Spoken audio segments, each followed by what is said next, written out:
नमस्कार, आप देख रहे हैं न्यूज समय तक और मैं हूं आपके साथ अमन त्रिवेदी। आइए नजर डालते हैं आज की ताजा खबरों पर। प्रधानमंत्री नरेंद्र मोदी ने मध्य प्रदेश के झाबुआ में 7,550 करोड़ रुपए की विकास परियोजनाओं का किया उद्घाटन। आदिवासी महाकुंभ में भी लिया हिस्सा। लोगों को संबोधित करते हुए कहा कि कांग्रेस जब सत्ता में होती है तो लूट करती है, जब सत्ता से बाहर होती है तो लोगों को लड़वाती है। लूट और फूट यही कांग्रेस की ऑक्सीजन है। ऐसा कोई देश नहीं जहां बहुमत समाज ने आस्था के लिए इतनी लंबी लड़ाई लड़ी। केंद्रीय गृह मंत्री अमित शाह बोले कि राम के बिना नहीं हो सकती भारत की कल्पना।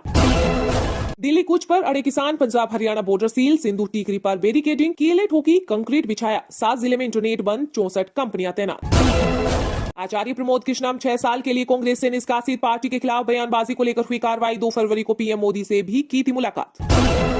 अकेले 370 के पार होगा कमल का निशान। पीएम मोदी ने मध्य प्रदेश के झाबुआ में लोकसभा चुनाव की ठोकी ताल। कहा लूट और फूट कांग्रेस के लिए ऑक्सीजन। 2023 में छुट्टी हुई थी, 2024 में सफाया तय। वित्त मंत्री निर्मला सीतारमण बोली कि कांग्रेस ने गुड़ का गोबर किया, पूर्वोत्तर को भुला दिया। मनमोहन सिंह 28 साल असम से सांसद रहे, वही कुछ कर लेते। मास्टर तारा सिंह है भारत रत्न के असल हकदार। पीएम मोदी को लेटर लिखकर शिरोमणि अकाली दल के अध्यक्ष सुखबीर बादल ने की मांग। कहा हमारी आजादी के लिए पंजाब, हरियाणा, हिमाचल प्रदेश और पश्चिम पंजाब को बचाने में तारा सिंह की अहम भूमिका रही। पश्चिम बंगाल में ममता बनर्जी की टीएमसी ने किया बड़ा ऐलान। राज्यसभा के लिए की 4 उम्मीदवारों के नाम की घोषणा। किसानों के रास्ते में कील कांटे बिछाना अमृतकाल है या अन्याय काल। कांग्रेस की महासचिव प्रियंका गांधी ने पीएम मोदी पर साधा निशाना। जल्द ही चांद पर जाएगा भारतीय अंतरिक्ष यात्री। इसरो ने साइंटिस्ट पी वीर मुथुवेल ने बताई भारत के स्पेस स्टेशन की महत्वाकांक्षी योजना। कहा इस दिशा में तेजी से काम हो रहा। यूपी के सीएम योगी के साथ विधायक और मंत्री ने अयोध्या में रामलला के किए दर्शन। गर्भगृह में बैठकर राम भजन गाए, की पूजा। सतीश महाना बोले कि मैं बहुत भावुक हूँ। लोकसभा स्पीकर के कक्ष में पीएम मोदी, गृह मंत्री अमित शाह, राजनाथ सिंह और सोनिया गांधी की चाय पर मुलाकात। स्वामी दयानंद सरस्वती की 200वीं जयंती के अवसर पर पीएम मोदी वर्चुअली हुए शामिल। बोले उन्होंने अपने दौर में महिला अधिकार की बात की, हमने महिलाओं को आरक्षण दिया। पंजाब की चुनावी सभा में बोले दिल्ली के सीएम अरविंद केजरीवाल। कहा मेरे साथ एक अपराधी की तरह व्यवहार कर रही केंद्र की मोदी सरकार।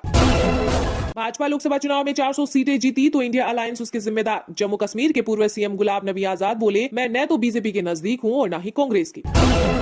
यूपी में इंटर्नशिप योजना हुई लॉन्च। करोड़ों युवाओं की पढ़ाई के साथ मिलेगा रोजगार। सीएम योगी ने किया बड़ा ऐलान। कहा अध्ययन के अंतिम साल के दौरान ही छात्र को रोजगार देकर आत्मनिर्भर बनाया जा सकता है। हम इस दिशा में कर रहे हैं काम।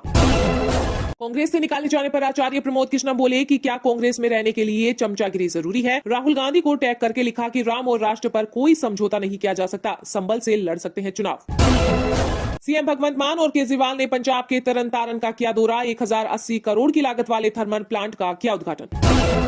पाकिस्तान चुनाव में किसी भी पार्टी को नहीं मिला स्पष्ट बहुमत। जोड़ तोड़ की सरकार बनवाने में सेना भी कूदी। वहीं कई बूथों पर पुनः मतदान करवाने के आदेश। धांधली के दावों और विरोध प्रदर्शनों के बीच चुनाव आयोग ने लिया फैसला।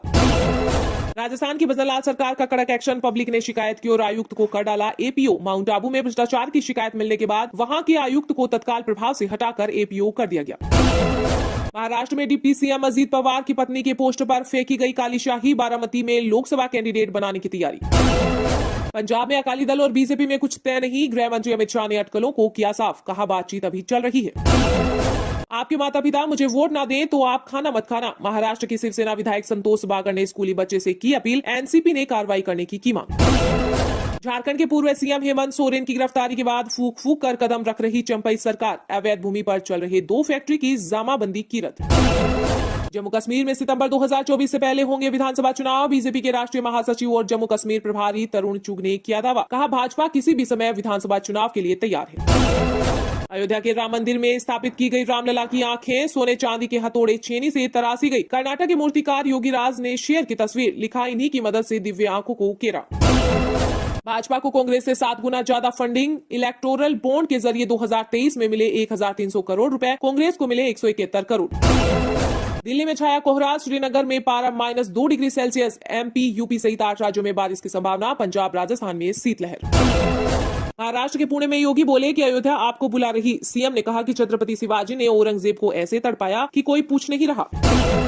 दिल्ली के सीएम अरविंद केजरीवाल और पंजाब के सीएम भगवंत मान आज आएंगे अयोध्या। माता पिता और पत्नी संग करेंगे रामलला के दर्शन।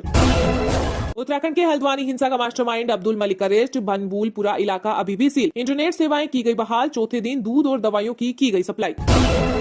मुंबई के नेता बाबा सिद्दीकी एनसीपी में हुए शामिल। 8 फरवरी को कांग्रेस से दिया था इस्तीफा। बोले मुझे करी पत्ते की तरह इस्तेमाल किया गया। दिल्ली से श्रीनगर इसी महीने से ट्रेन चलने की संभावना, सफर में लगेंगे 12 घंटे। कटरा ट्रैक का काम 97% हुआ पूरा। इससे शुरू होते ही कश्मीर से जुड़ जाएगी राजधानी। मुंबई में अमेरिकी वाणिज्य दूतावास को उड़ाने की दी धमकी। ईमेल भेजने वाले ने खुद को अमेरिकी नागरिक बताया। पुलिस ने FIR की दर्ज। दिल्ली एयरपोर्ट पर टला बड़ा हादसा। लैंडिंग के दौरान विमान चालक से हुई बड़ी चूक। 15 मिनट तक रनवे रहा ब्लॉक। शाहिद कपूर और कृति सेनन की फिल्म तेरी बातों में ऐसा उलझा दिया, बनी दर्शकों की पहली पसंद। वीकेंड में जमकर की कमाई। बॉलीवुड अभिनेता सलमान पर गैंगस्टर लॉरेंस कभी भी हमला करवा सकता है। नेहरा बोला, हर राज्य में उसके 300 से ज्यादा गुर्गे, विदेशों में भी मर्डर करवाए। प्रधानमंत्री नरेंद्र मोदी ने मध्य प्रदेश के झाबुआ में 7,550 करोड़ की विकास परियोजनाओं का किया उद्घाटन। आदिवासी महाकुंभ में भी लिया हिस्सा। लोगों को संबोधित करते हुए कहा कि कांग्रेस जब सत्ता में होती है तो लूट करती है, जब सत्ता से बाहर होती है तो लोगों को लड़वाती है। लूट और फूट यही कांग्रेस की ऑक्सीजन है। प्रधानमंत्री नरेंद्र मोदी ने झाबुआ में कहा कि कांग्रेस जब सत्ता में होती है तो लूट करती है, जब सत्ता से बाहर होती है तो लोगों को लड़वाती है। लूट और फूट यही कांग्रेस की ऑक्सीजन है। इसी दौरान जनजातीय सम्मेलन में उन्होंने दावा करते हुए कहा कि भाजपा अकेले 370 सीटें ला रही है। 2023 में कांग्रेस की छुट्टी हुई थी, 2024 में सफाया तय है। प्रधानमंत्री ने कहा कि मध्य प्रदेश में विधानसभा चुनाव के नतीजों से आप पहले ही बता चुके हैं कि लोकसभा चुनाव के लिए आपका मूड क्या रहने वाला है। इसलिए इस बार विपक्ष के बड़े बड़े नेता पहले से ही कहने लगे हैं कि 2024 में 400 पार, फिर एक बार मोदी सरकार। इससे पहले प्रधानमंत्री ने सभा स्थल पर रथ पर सवार होकर लोगों का अभिवादन किया। प्रधानमंत्री के रोड शो के लिए अस्थायी गैलरी बनाई गई। उन्होंने 7,550 करोड़ की विकास परियोजनाओं की आधारशिला रखी। कुछ प्रोजेक्ट्स का लोकार्पण किया। पीएम ने झाबुआ से भी खरगोन में 170 करोड़ रुपए की लागत से बनने वाले टंटा मामा भील विश्वविद्यालय की आधारशिला भी रखी। इस दौरान पीएम मोदी ने कहा कि मोदी लोकसभा प्रचार के लिए नहीं आया है। मोदी तो सेवक के तौर पर ईश्वर रूपी एमपी की जनता का आभार मानने आया है। एमपी ने पहले ही बता दिया है कि 2024 में 400 पार, लोकसभा चुनाव में अकेले कमल का निशान 370 का आंकड़ा पार करेगा। यह कैसे करोगे? मैं आपको एक जड़ी बूटी देता हूँ। आपको यहाँ से जाकर एक ही काम करना है। पिछले 3 चुनाव में आपके यहाँ पोलिंग बूथ में कमल पर कितने वोट पड़े वो निकालो। यह लिख लो कि पिछले 3 चुनाव में इस पोलिंग बूथ पर सबसे ज्यादा वोट मिलने वाले थे। फिर आप तय करना कि अब जो ज्यादा से ज्यादा वोट बूथ में मिले उसमें इस बार 370 नए वोट जुड़ने चाहिए, यानी कि पिछले से 370 वोट ज्यादा लाना है। हमारे लिए जातीय समाज वोट बैंक नहीं, देश का गौरव है। आपका सम्मान और विकास मोदी की गारंटी है। बच्चों और युवाओं के सपने मोदी का संकल्प है।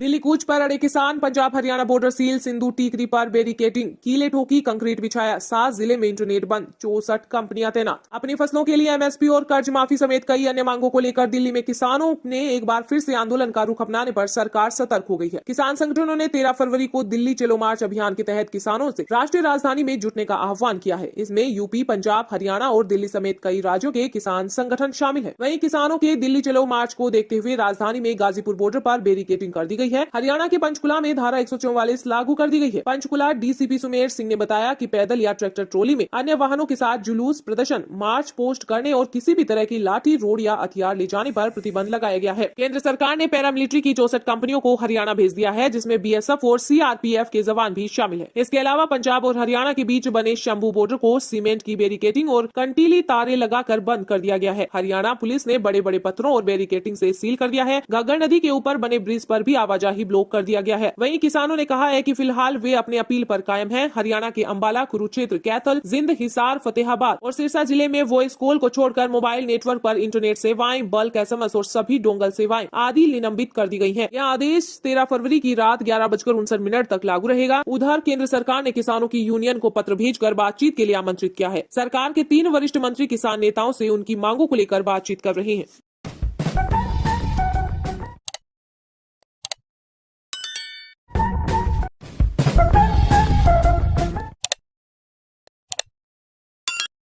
फिलहाल खबर में इतना ही। तब तक के लिए देखते रहिएगा न्यूज समय तक और दीजिए यानी हमें यानी कि अमन त्रिवेदी को इजाजत। नमस्कार।